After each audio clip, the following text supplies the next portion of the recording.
Ebushafo na ye cheche wo bibiara sanso ema ahwefo etiefo adofo ganafo nyina ye mo bibiara kwaba ede eba Friendship TV as your most inspirational YouTube channel. Ebushafo woni sama bepie mu ewa hasabrea na eyabra metena edwemu ede amamianka sankasa me mame ekuya entuwashe is the original host of this program, but unfortunately today no she couldn't show up internet me na me representing ebra be the ensema ekokokoso ewo manga na me de babe somo ama oso mu ne ekoso ne sayo te mesra wo say if you are new to the channel na sa wonya subscribe ahobrase kwanso bon hommodene na subscribe ne kama emfa emai na uwie so adoma na wo na bell notification icon na wo bon hommodene say wo don sabebo se ne be nya the video fofo nya beto dwape obenya nkai bon na wo so aba channel so am wo so abahwe bi ebuchafo yensi from na yenhye ensem na say na yemfa emam ebuchafo over the week na say na wo twini mu na ensem bi ebobo eba e wo social media so eche say yachi fela makafa posifo ache atonsa frɛ na say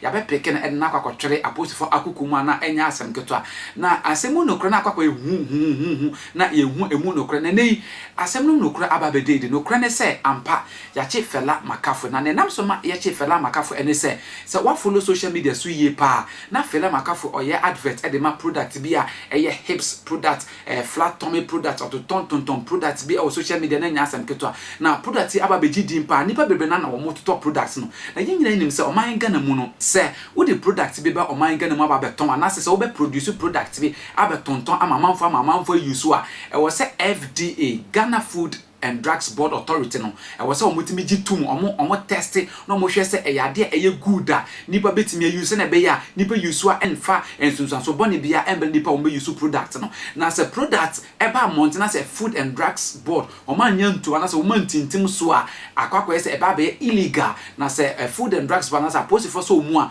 emra ene obedi no nyonyo no ni say yonto no product a ente fela makafa e de ba month so na e product a Food and Drugs Board woman nyantum anase omo approve ye ana fela makafa wo ye won advert wo tonto amanfo so to bi a wo mu use na ene asefufu asanso epim wo sa asem ene say lawyer ni bi ababe kasa akire mu ne ntia ye che fela makafa asanso kire mu ye hunu say anhwe ya fela makafa obetimi akojela enya asem kete buchafo ebre ye che fela makafa no so gitum sa mpa product na wo ye won advert ne de na FDA engine to anase FDA enim ho hwe ne nto che na ya che na ogitum pa na so approve say e wo say ye che no ebuchafo yanko tiensema lawyer ni ede to dwane bi emra enti okoy no den na si ye chi no bia police for akachi ana wo mo bo no kokobia bia caution statement say na tie bail bi be mu na nhwemu koso ubetimi achechim kakraman say ma wo sa ho no a.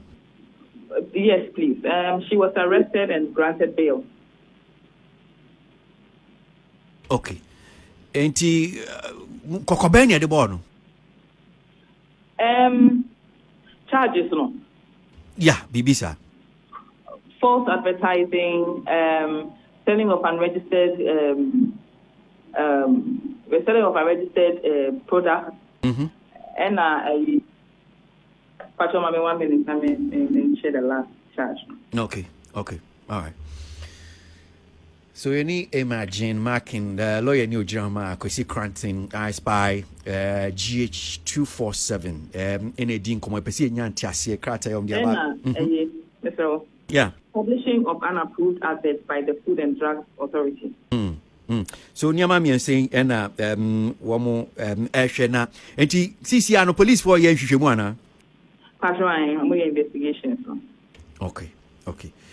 And so yenim se krata no so no kan robi ho enso nsem nyama ni bi ti se bia fertility tea ni bat ni hips enlargement eno dia na betimi akafa eno so ho asem ni sempa nyama na ye che no I mean nyama na ye fa wo custody no eya fertility tea, fibroid and womb tea, bat and hip enlargement syrup, bat and hip enlargement oil, booty cream, booty scrub, hip and big butt tea, breast spermine enlargement cream, vagina detox pearls, male sexual vitality tea, spice herbal infection mixture, yoni wash gel, orgasmic gel, weight gain syrup, spice coated powder, tiger herbal mixture, sweet strip honey. So what it seeks to alter the body, or it seeks to say that it's curing certain things that in the body. So with these things, you cannot bring it into the system without FDA approval, because nobody knows what is in there. Enti fela boni no any same pa so why then? The boni say all ton yema any approved. Okay. Number one. Number two, she has, the approval has a whole process that you must go through to make sure that your money is safe. Now we have situations where a lot of kidney disease is on the rise, cancer is on the rise, and it's all from things that we ingest without knowing the full effects of these things on our bodies. What you are saying? Yes, so it's very, very dangerous to just get up and when you import, then you just sell without doing the right thing.